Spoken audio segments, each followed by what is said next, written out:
Good morning and welcome back to CityLine. I have some fabulous people here on the comfy couch that I'm dying for you to meet. They are here to talk about tools for success and the conference that's coming up here. So please join me in welcoming Ms. Heather Evans. You are the Pierce Program Manager for Morningside. Welcome, my dear. Good morning, Amanda. Good to have you here in all of your glory with your fabulous hair and those socks, which I'm not going to make you show. I'll show my socks. Those are good socks. They're very good socks. Yeah.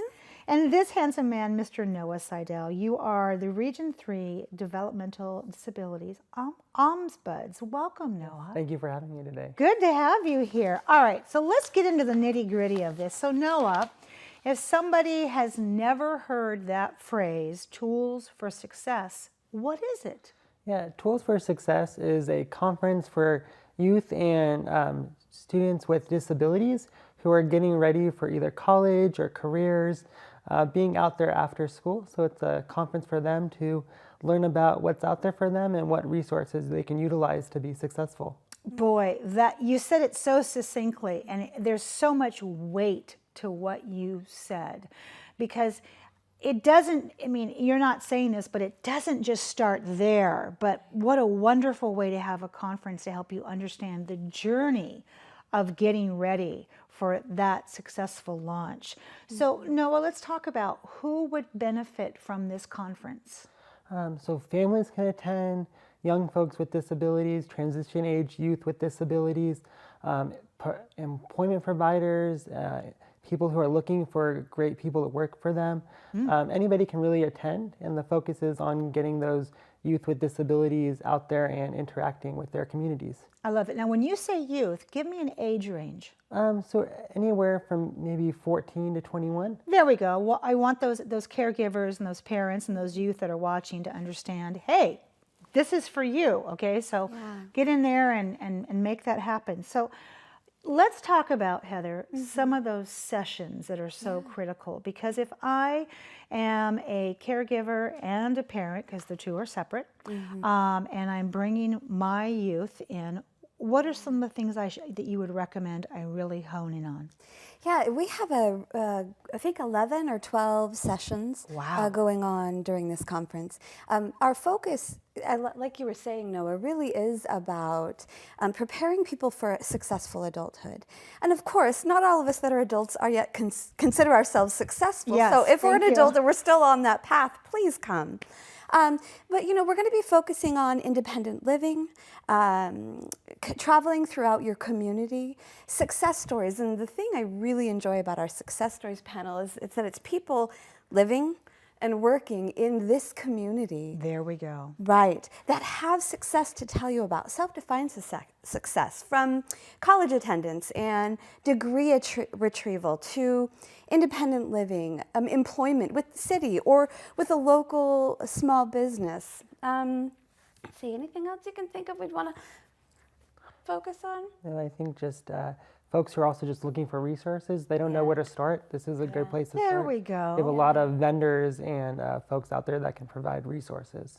So as we know, in Tacoma, Tacoma Public Schools has really harnessed the from cradle to college success program. And yet when I take that program and I apply it to someone with disabilities, there are gaps. Yeah, there are. And there are hurdles, and it's already a very difficult path. I'll use my daughter, for example. From the age of being a freshman in high school to graduating from college was a long journey, and there was a lot of forms to fill out, a lot of meetings to go to, a lot of education, and it was exhausting. You add to that being a parent of an individual with disabilities, and hats off, and oh my gosh, everybody needs to attend this conference. It really also is important to have a person who experiences a disability be strong in self-advocacy. Yes. To be able to ask for what they want and what they need, and to pull in the supports. And that's somewhere where I think this conference, the Tools for Success conference, really is key in gathering those different pieces to help the individual whose life it is get to their goals. Exactly, exactly. Because success is is something that everybody deserves. Whether you're 54 or you're 14, you deserve to have a chance at that. How do we register for this, Heather? It's pretty easy. So toolsforsuccessconference.org, and the 4 in that is the number 4. There we go. Yeah, toolsforsuccessconference.org. And then there's also, if you don't have access to a computer, or if that's not your best mode of getting information, you can also call the PAVE office. And I'm just going to pull up my notes because I don't have it memorized. I have my notes on my lap. 253-565-2266. Okay. Or toolsforsuccessconference.org. Wonderful. So Noah, what's the cost for the conference? So it's really great. The cost is free for people who experience disability, and then the cost is $20 for parents or other providers. So we're really trying to make it affordable so people can get these resources. Absolutely. That is outstanding. It's key. There's an intersection between disability and poverty that is prevalent, and so we need to make sure that people who want to can come to this conference and experience it. Absolutely. So the conference is when? March 27th. There we go. Starts at 8 a.m., goes until 1, and that includes your vendors as well as your breakout sessions, and it's at Tacoma Community College. Oh, I love that facility. And talk about accessible. It's right there, transit, parking, you name it, it's there. So Heather, walk me through, in your mind, when you first walk in the door, what do you experience? Yeah, so if you're walking in Building 11, which is where our vendors are, and you're going to see a large number of community members. There we go. Yes, so there's everyone that comes there as a vendor brings information about their specific organization, which is nice because if you have a service or information that you're looking for, a quick scan or a conversation, people will direct you to the individual that can help you meet your needs. Nice. Yeah. There's lunch served. It's a vibrant space. There's also space off to the side for folks that maybe need some time in not such a chaotic environment. There we go. Yeah, I asked that question because when you walk in, if it was difficult to get there, you need to have a moment to go, okay, I'm in the right place, and I listened to Heather, and this is exactly what she told me to expect. Yeah. Yeah, absolutely. So how do you make it so affordable for the public, Heather? Well, we have a couple of events. Noah will talk about one and I'll talk about the other.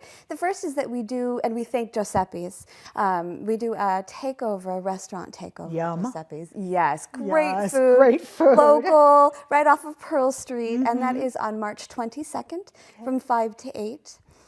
The way to do that, you can order online, or you can do a reservation, you can walk in, you can do takeout. Nice. Just walk in and tell the staff that you're here to support Tools for Success. Wonderful. So that's one of our local partners that really is instrumental to our fundraising. Love that. And Noah, what's the other way? Yeah, so right now we have an online auction at toolsforsuccessconference.org. We have a lot of great things folks can bid on. The auction's open from now until the 30th. Movie nights, chocolates, jewelry, a lot of great things. That You just hit all those things I would bid on right there. It's really great. So you can go online and bid. It's easy to find on the website. You just make a login account and then you can go on and bid. Perfect. And all the proceeds go toward this event. Yes. I love that. Okay, so we've figured out where we can go online, and we've talked about when, where, how, what, and can anybody attend this conference, Noah? Yes, anybody can attend this conference. We'll have over 40 community vendors, folks you can chat with.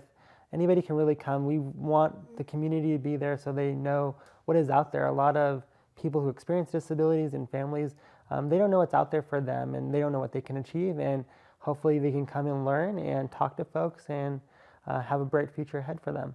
Absolutely, and I think this is an outstanding event for employers to attend. Yes. Because what a way to educate yourself, educate your team, and also your HR department. Because this is a workforce that is sharp, up and coming, passionate, dedicated. Reliable. And it's like, and you need to understand how to remove those barriers to get all of that talent and that brain trust into your work environment.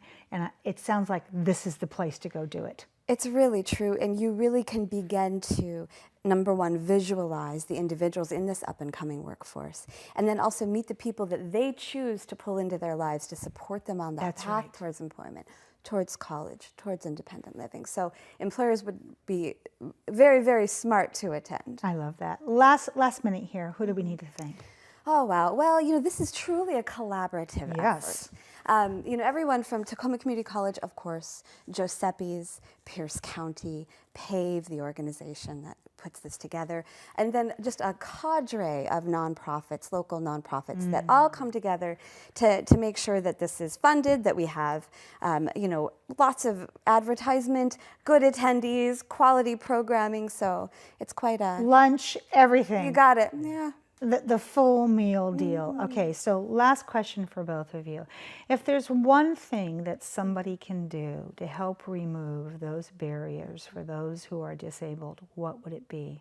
Noah. Oh, it's a huge question. I know. I think it's just keeping an open mind and really There we trying to go. hear from people with disabilities and listening to what folks with disabilities, developmental disabilities have to say, and really listening to what they're trying to teach you and how to best support them. Yeah, because they are our teachers. They absolutely are. Heather, how would you answer that? I would say that society makes assumptions about ability because of constructs. We assume by the way someone looks or talks or moves or the equipment that they use, we make assumptions about ability. And we are wrong every go. time. So that would be, remove that assumption. And like you said, Noah, listen to what the individual is trying to say and trying to teach you. Thank you both for being here today and for this conference. And I want you back on the couch to tell me how it went. Sounds good. All right. Thank you. We'll be right back after this quick break.